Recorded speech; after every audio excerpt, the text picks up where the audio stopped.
Welcome again to the Bladder blog.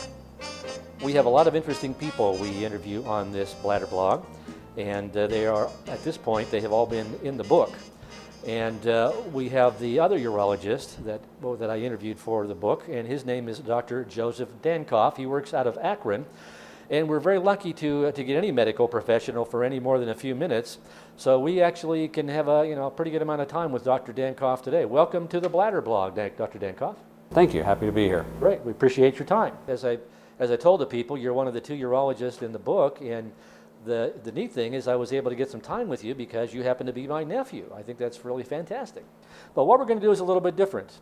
He's put out a lot of good things in the book, a lot of the normal stuff about bladder cancer. So what I'd like to do is ask you some of the things that are a little bit more diffuse, a little bit more away from the central questions that a lot of people ask. So let's get on with it.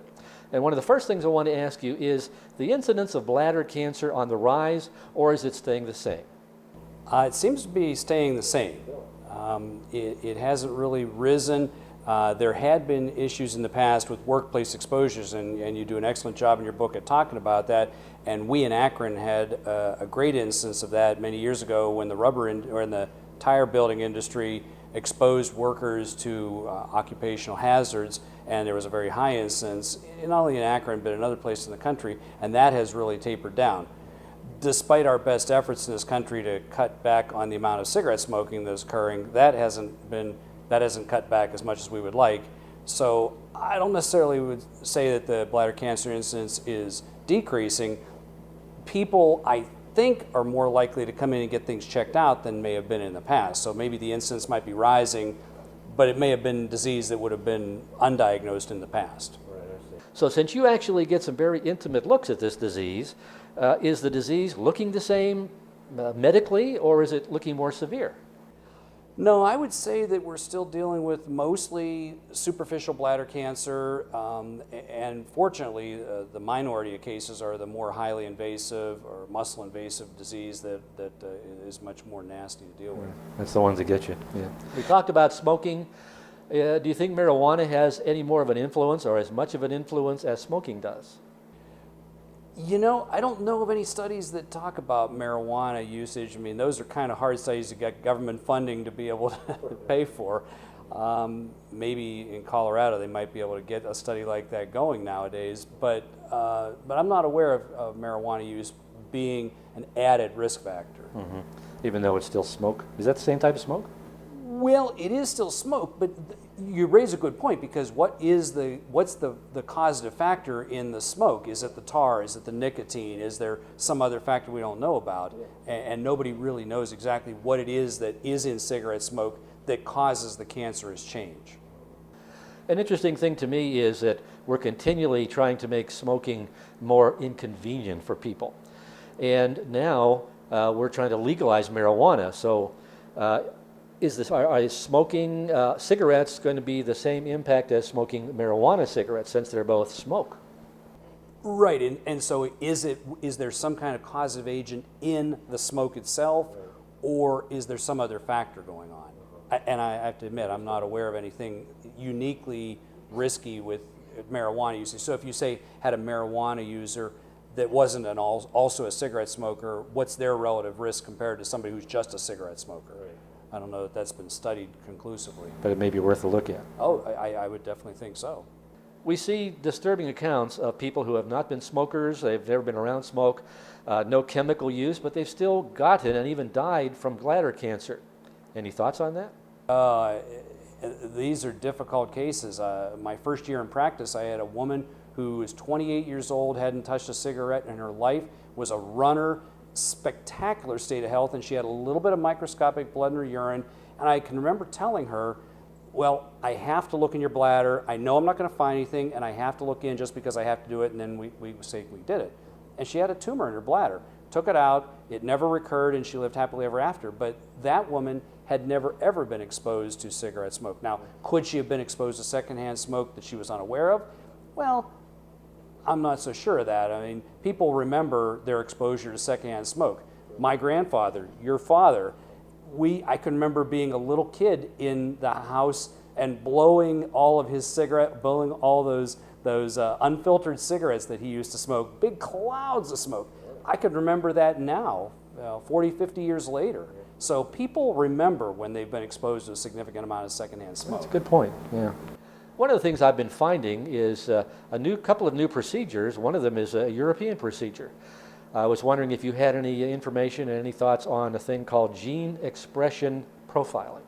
Well, and there's an element here in the United States, urinary detection, fluorescence in situ hybridization, where you're looking at gene expression and you're looking at chromosomal abnormalities, trying to identify, is there a non-invasive way of detecting when somebody has cancer in their bladder that doesn't require putting a scope inside their bladder. Bottom line is if we can identify who does need to be scoped, and probably more importantly, who doesn't need to be scoped. So that's really the factor. And if you can identify non-invasively things that show up in the urine that can point you definitely have something abnormal, or definitely you don't have something abnormal, we can eliminate people from getting maybe unnecessary testing, and conversely can really insist that people that do need to have testing done to really try to streamline that. So yeah, and we've been using the fluorescence in situ hybridization test for a while. We initially thought that was going to be the test that was going to prevent us from having to do unnecessary scopes. In the long run, maybe it wasn't as good as the original billing, but there certainly is still roles for that. And further gene expression and gene mapping that's coming down the pike. Some of this stuff is very exciting and the research on it is very intriguing. I don't know that it's necessarily ready to put our cystoscopes out to pasture yet. Too bad. Yeah. Too bad, I know. Really too bad. Yeah. I was especially amused about that part of his book, by the way. Yeah, that was not the amusing part. Yeah. But I will say it did modify. You asked how do who should read your book? Well, number one, everybody should read your book. I'm not getting paid for this, by the way. But the word nepotism comes to mind from the original. That's okay. That's all right. Yeah. From the Italian word meaning nephew, so to speak. But the important thing, I think, from a urologist standpoint, is it's very easy for me to tell people we've got to do a scope because I'm not on the business end of it. And we really try to emphasize that to our residents and medical students in training, that it's a big deal putting a scope inside of a person's body. And there are risks of bleeding, and there's risks of injuring the urinary tract, and there are risks of infection. It's not like trimming somebody's toenails. So if we can identify non-invasive ways in the future that can eliminate, number one, we never want to miss cancers that need to be treated, but if we can eliminate from the necessary putting of scopes inside of people that don't need to have it done, that's the better for everybody. Yeah, I would wholeheartedly agree with that. Yeah, that's great. I came up with a little nugget of what I consider to be kind of an overview on bladder cancer, and it's protection, detection, and rejection. Can you kind of give us like a lightning round on these three things? So protection, how to avoid it? You don't smoke. Okay.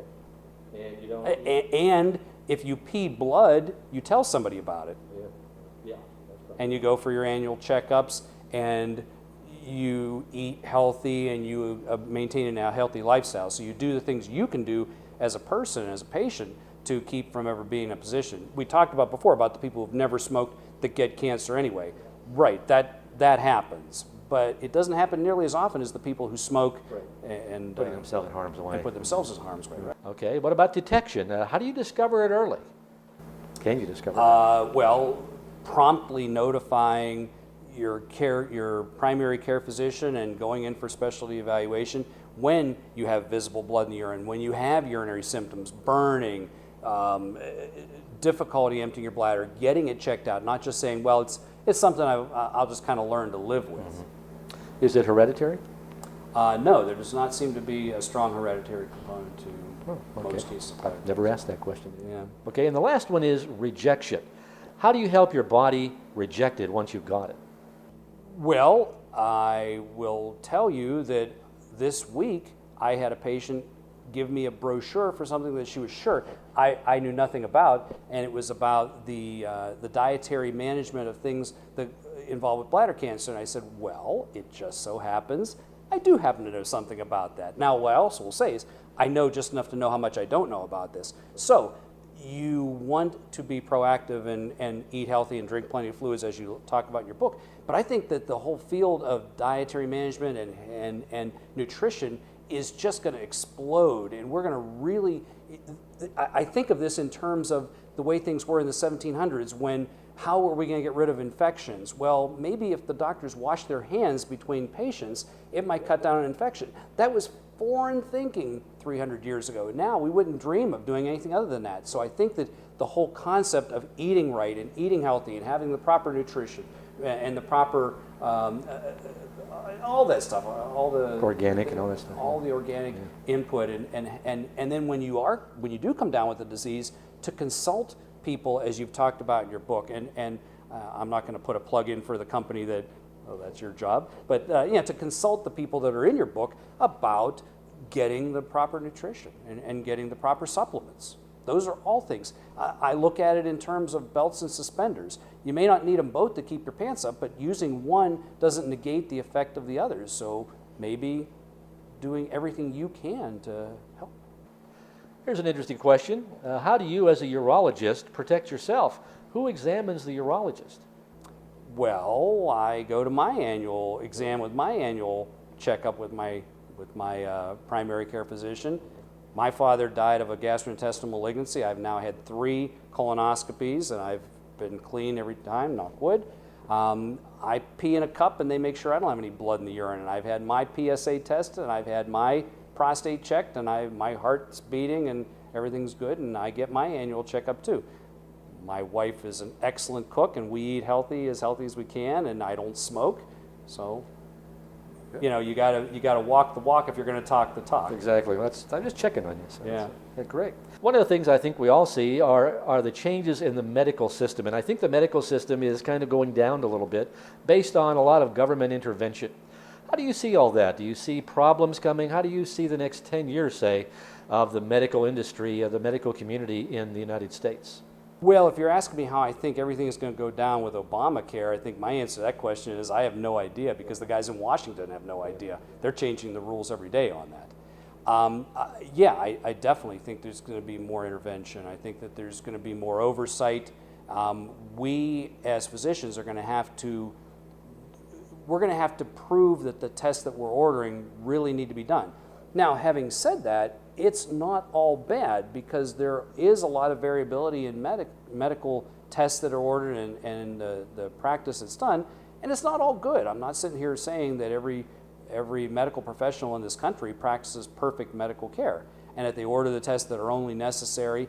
No, there's a lot of stuff that's done wrong, and there's a lot of tests that are ordered just to make money, and there's a lot of people that do stuff just to make money, and there's a lot of quacks out there. That's bad. So there's oversight, and it's not always a bad thing. So, but I think that there is going to be, at some point, almost like a 2-tiered system like they have in Europe. The people who have cash money are going to be able to pay for the care, and then the people who don't have enough cash money are going to get the government-run health care.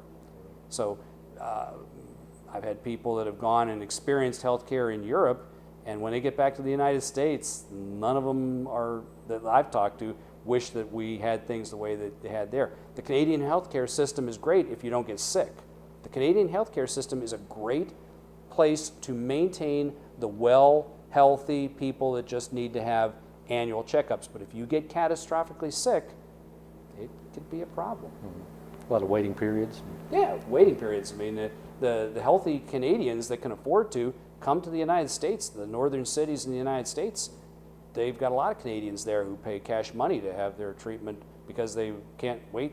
The lists are pretty long in Canada. And one more question. You're in the book, and you're familiar with the book. Who do you think should read the book?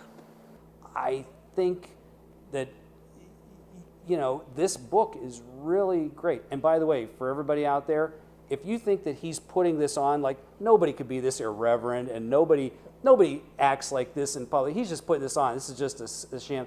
I'm telling you, for the 52 years that I've known this man, what you see in this book is what you get. I mean, this is the way he is in real life. So it's great, because there are people that are very scared and want to be held by the hand, but then there's other people who say, cut through all that. Just give me the straight scoop. And your book really speaks to those people. Correct. Well, I appreciate that recommendation. Yeah. Great. Well, thank you much for your time. It's we've had a good conversation. And you got me for more than 3 minutes, too. Oh, yeah, wow, and that's great. That's what, we had to get him on a microphone to do that. But They strapped me down by strapped you down. That handcuffs. was great. But thank you so much for your time.